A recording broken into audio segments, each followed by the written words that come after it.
is actually, right, you go. Great. I don't know if you can see this. If you can see this, speak and act with intention is a key to true freedom. I mean, how we really want experiencing of freedom. You know, freedom, true freedom is actually lead us to true happiness. If you feel so free. All right? But it takes a lot of effort. It takes a lot of determination.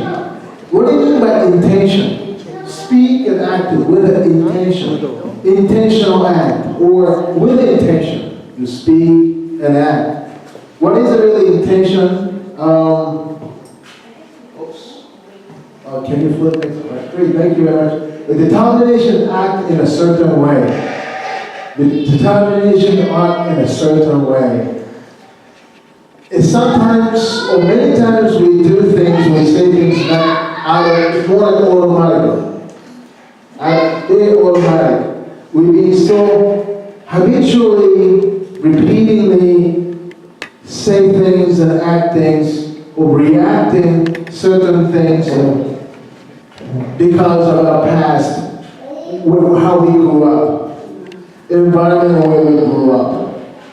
We be sort of repeatedly, we be trained, perhaps maybe, in a certain environment. Everything becomes automatic. That is why we need to make a determination to act in a certain ways. Final, yeah, great, thank you. Great, let us all read together here. Bible, 1 Corinthians talks about love is patient, love is kind, it does not envy. Sorry. Oh, we're supposed to read together. Oh, let's read together, right? Thank you. Okay, everyone, let's read together, everybody. Love is patient, love is kind.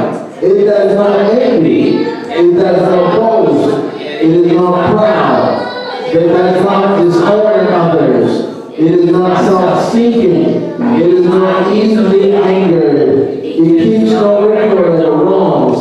Love does not delight in the evil, but rejoices in the truth. It always protects, it always trusts, always hopes, always perseveres. 1 Corinthians. As I'm speaking to everyone, it is now a personal issue that I have to deal with at every time. This is not coming from, these are coming from this topics really come from my own personal experience. Because I know I'm not perfect. I am sort of built with a lot of, I guess, who I am today, the way I grew up, how I grew up in the environment, the way I grew up in the environment. I react things and I habitually kind of adopt some of the things. It's not me, but it created, I identify myself as, this is who I am. But because of each one of your help, because of your kind suggestions and opinions, perhaps because of in communicating, it helps me to love my past, helps me to realize what I'm saying, how I'm behaving. So this is a solution to me, because we all need unconditional love to really changing my behavior, to be able to see who I really am, who you really are, from a God's perspective, by experiencing unconditional love. I can give you one example, or a couple. I'm going to give you 5 different examples. Sorry, but I have to give you stories. Number 1, first of all, I know a wonderful lady.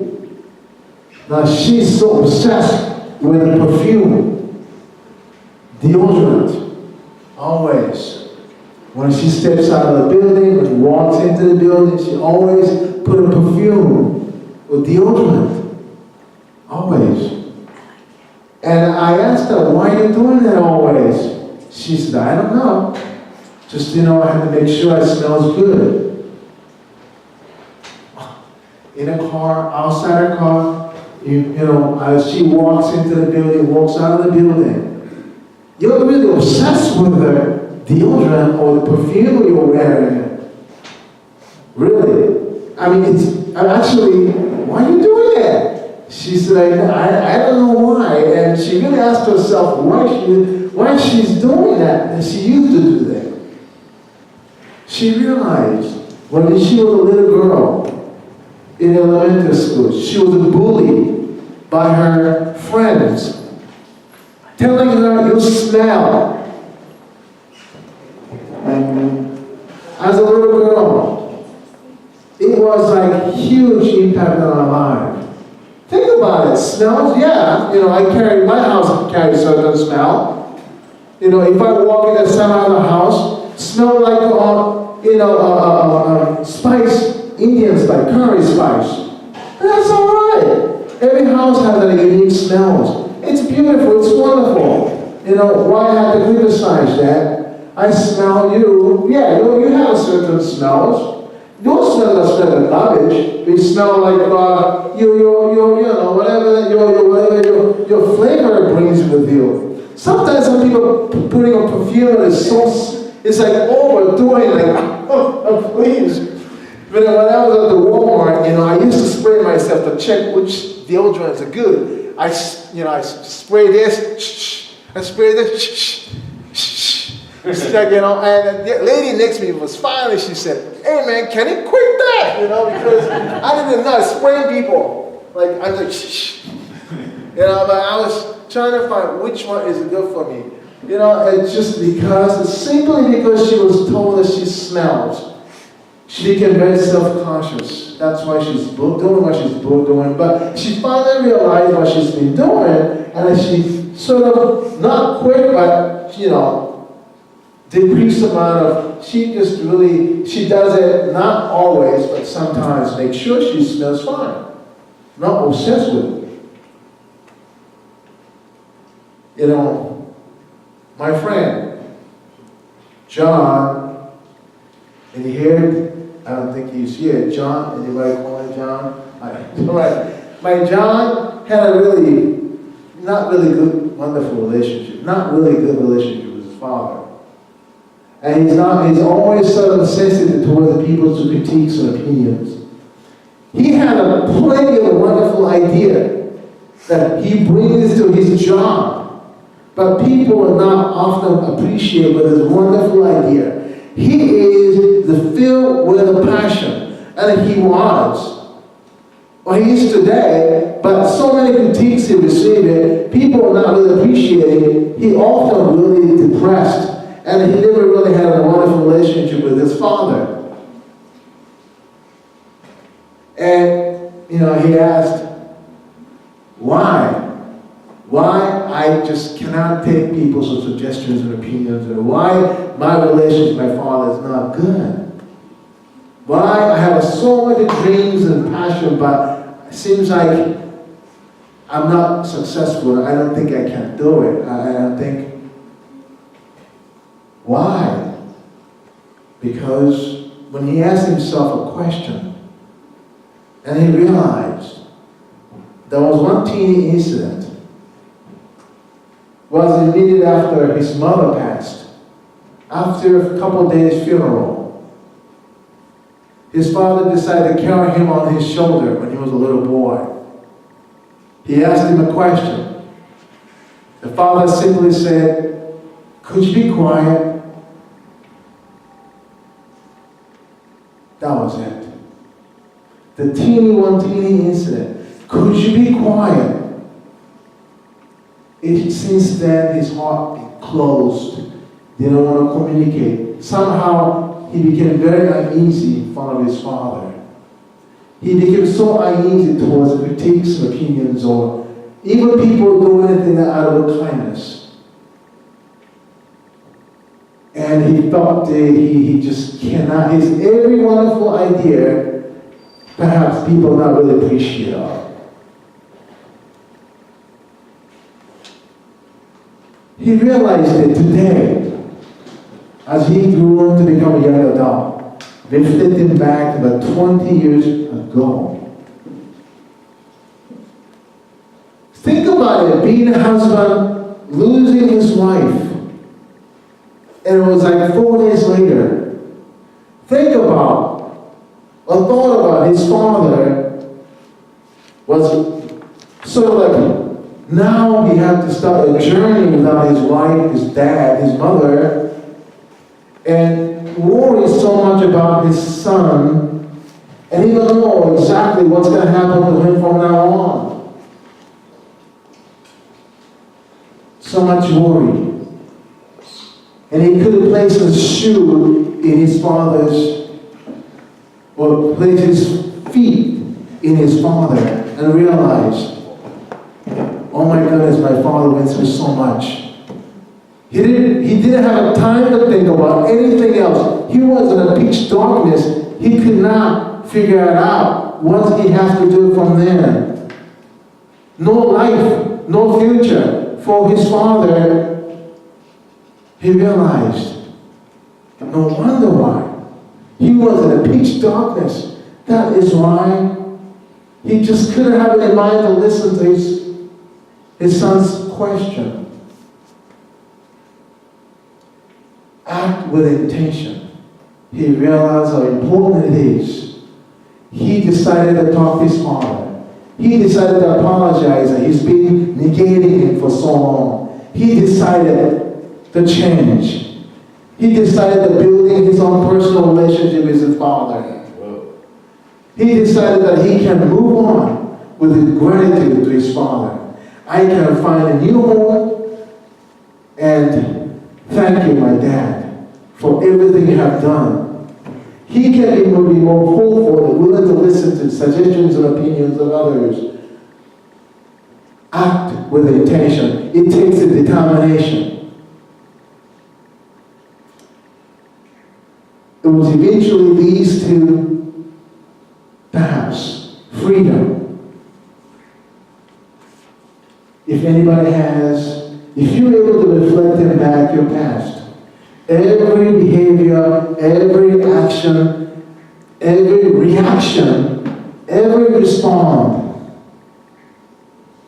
if you really, really think about, was there any incident or traumatic accident or just a small tiny incident happened in your life? It caused in you perhaps to alter your beautiful personality.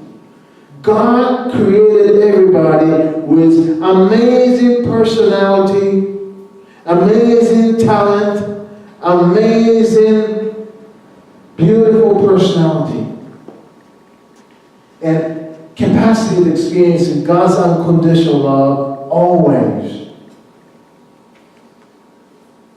How about now, today? Including myself. I'm many times living in a fear, anxiety. This topic's really about me. All my friends, I can relate. I can listen to their stories. I can just nod my head. I can just listen to their stories all day long, and I can just completely resonate with them 100% because this is how I was. Why my father carrying my friends on his back, not me.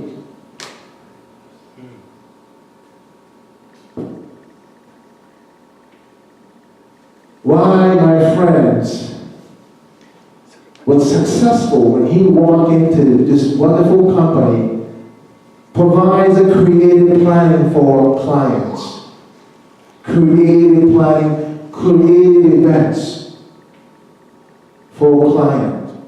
As he was young in the company, he came up with a wonderful idea. He wanted to see a smile on people's face. People loved it, the company loved it, he was appraised.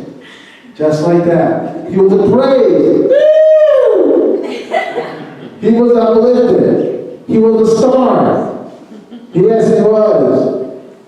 When he became the project manager, he came up with an awesome event.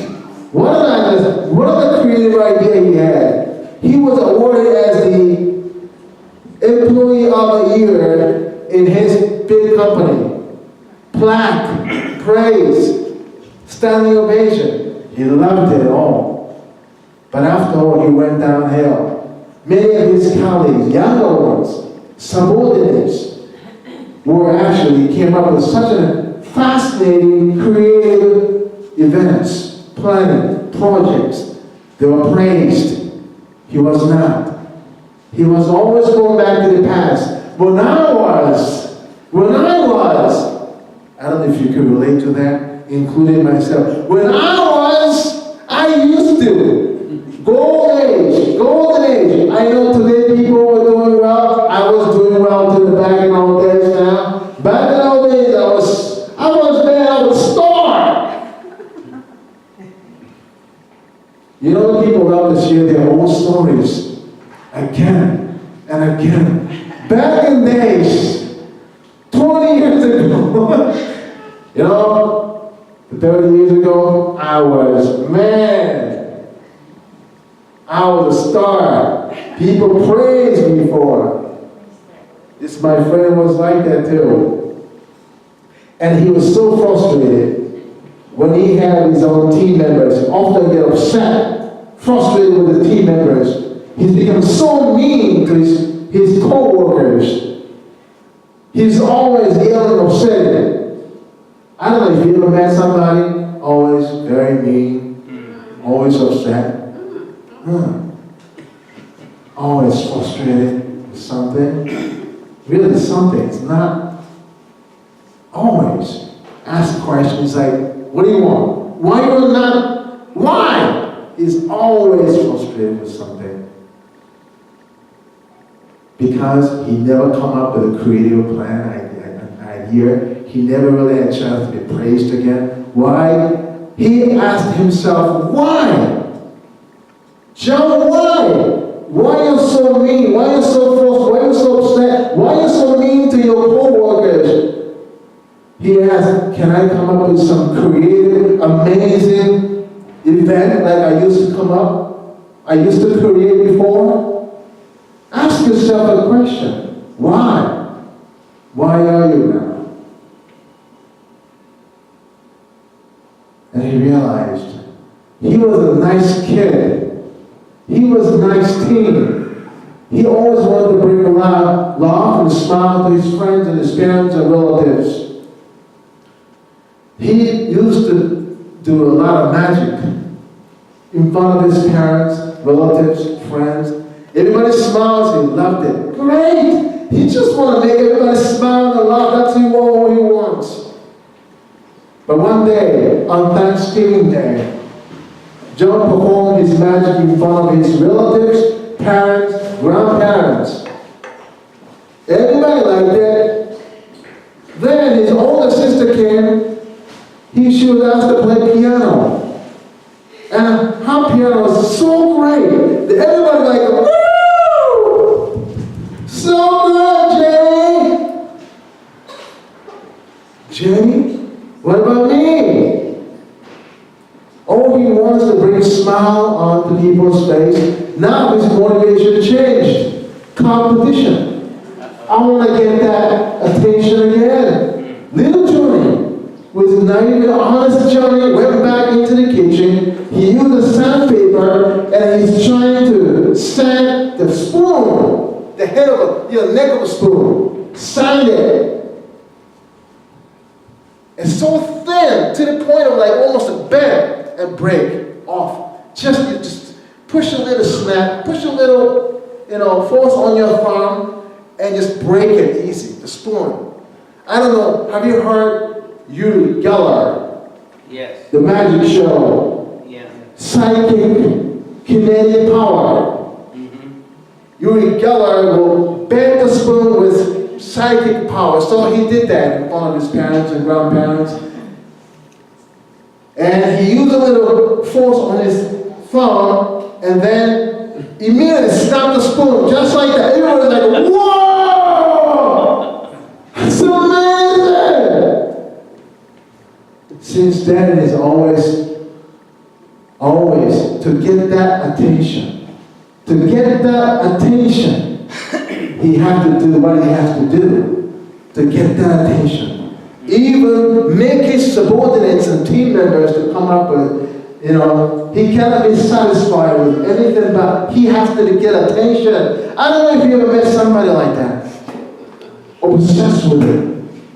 I have to do this so that you can pay attention to me. I have to actually literally twist your arm so that you can pay attention to me. Say wonderful. Wonderful. Great, thank you. I feel so good. How about you?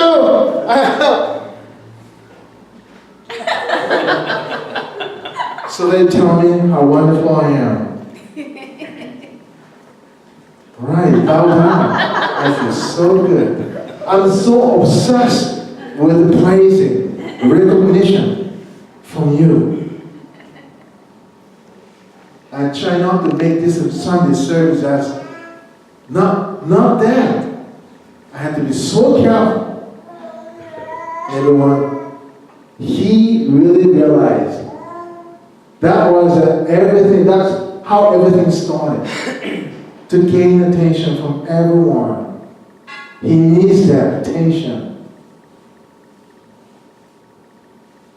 Some people are so critical. I know a girl, a lady, wonderful young lady, my friend. She's been so critical towards all the men. All the men in the job, all the men in the school, all the men's, her old man friends, and she's from Japan, so, when she was asked to bring a tea or serve coffee, can you bring me a coffee? She's like, why do I have to do that? For you? I'm not gonna do it. Why don't you do it yourself? Man asked, can you bring me a green tea? Please? Why do I have to do that for you? Why do I have to give you praise? You do it yourself, man. You got your legs, you got your arms, why don't you do it yourself? Everybody, all the men's like, God. Her fiance ran away from her. Seems like no hope, no life, no future for her. She asked him why. Why does this happen to me? Why do I have any future? Why do I have any hope? Why do I be so cold? Why? It is because she asked herself why. She realized when she was teens, her loving mother passed away. Only she had younger brother and father behind. She had to become a mother to younger brother, and she had to become a mother to retired father. She had to work. She had went to a good college. She got a good job, so she's been paying all the mortgage, utility bill she had to pay from her own pocket to supporting her older father, retired father, which was watching TV always. And then when she came back home, the brother playing games all the time. She said, why do I have to work for you guys? Why I've been chained because of you? Why my time has been consumed because of you? Why my finance and money have to be just sucked into the black hole because of you? Why have I had to do all that because of you? You are the problem. Remember? I don't know if you can relate. It's nobody's fault. Nobody's fault. It's all related with love. All related with love. Intention. Act, behave with intention. Is alter our way to how we're able to experience the unconditional love. What about act to speak with intention to loving other people? When you become a blessing to others, When you're investing your energy and time into somebody, it creates the void, according to Father Moon. Creates the void. Vacuum, sorry, it's not a void, vacuum. When you're investing into somebody, it is creating a vacuum for God's love to fill in. When you are, when you be patient, be kind, no envy, no boasting, no pride in yourself. Try to be honest and sincere, not self-seeking, not get upset about, not whether ain't wrong what you're doing, and love does not delight in, but rejoice in, be grateful, and invest that into other people with that attitude. Then you think you can never experience the love of God, God's unconditional love, filling this vacuum you create. Intentional, active, and speak with intention to pray to God. I'm not really trained to pray. Honestly speaking, I'm not a man of prayer. But thank you for national ministry. Thank you for local ministry. Thank you for women's prayer team, because I was asked, can you join prayer? Oh God.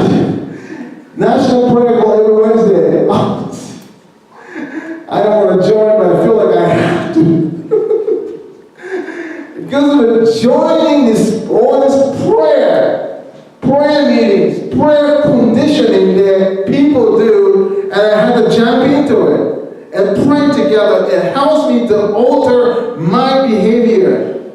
It leads me to God's unconditional love eventually. Eventually. I don't feel God's unconditional love as I'm speaking right now, by the way. Do I feel unconditional love? Because I'm a minister or because I'm a pastor, you call the pastor's shoulder? No, I'm probably one of the most depressing person, perhaps, maybe. Cynical, critical, evil, 2 horns. Oh, I see that. Huh? With a suggestion. But trusting others helps me to there's a vacuum for God's love to surge in. So I experience love. And God's telling me it is okay. I love you, Shona. You know, I realized that John realized that he's been mad at his own subordinates. He began to encourage everybody to come up with a good plan. He always praised those who came up with a good creative idea. Wonderful! He altered his behavior because he understands where it came from. And he began to feel joy. And he realized that team is important. People around me each one of you are very, very important people. He realized that each one of the team members are so important to him. Your friends are so important. Your youth ministry members are important. Your young adult ministry members are so important. Senior citizens members are so important. I am about to become senior citizen in 7 more years. And I would love to go to senior citizen home, the community center, that have a dine together with them with $1 only. And I have a dine together, singing, playing games. Sukon, I will join you at Northeast Senior Citizen home. I'll be there soon. But I just like to say that finally I would like to end it with a word. Now I finally understood why Father always kept on saying to everyone, knowledge, fame, position,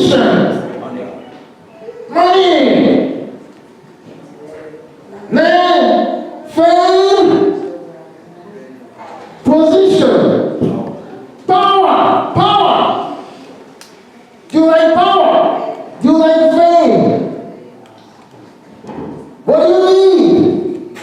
What do you need? Love. Everybody said, love! Love. Every time. Love. During the Sunday service, he gave a long Sunday sermon, but it became so sort of like repetitive. So when he always said, power! Do you like power? Do you like position? Fame? Do you like money? You like money? What do you need? Love. And truth. Love. And truth. I finally sort of understand the implication behind all this. What Father has repeated telling us is that money and power and money, all is important. We all need it. But do not obsessively seeking for it because of your past. Alter your thinking. Act, speak with intention. That's what Father has been speaking to us all. Join me in prayer. Dear Heavenly parents, thank you, God, Father, for this time, and we're just so grateful that you have so much unconditional love that you have. And all I need to do is tap into your unconditional love. God, help each one of us and myself to open widely my heart so that we can receive your love. And sometimes I reject your love because I feel like I'm not qualified to receive you. I feel like I'm sort of falling out of the grace. But I suppose not, because when I began to hear the voice, Shona, I am not really counting on how many mistakes I have made in the past. I'm not really revolving around your past. I am really cares about your future. I have a great hope, and I am very hopeful, and I believe in you. I'm trusting you. Thank you, God. You're trusting each one of us right here in this midst. You are trusting each one of us. You believe in us. Believe in each one of us. There are many shortcomings, but what not from the beginning, some. Because simply some small things happen in my life. And sorry, Father, that the way I behave, the way I act, sometimes way off. Maybe you're closing your eyes and as if you're not watching, as if you're listening. But your heart wrenched and painful. There are so many others who lived in a life never experiencing your unconditional love, always hoping someday that they give up or looking for it. Some perish their life without finding you. However, we're here today that we can shed a light to others. We can become a salt and a light to other people. We can be a beacon of light to others, to each other, to myself. Thank you, God. And offer this prayer to you, David, to show you a sign to be a pure sign that sent you for us. Adieu.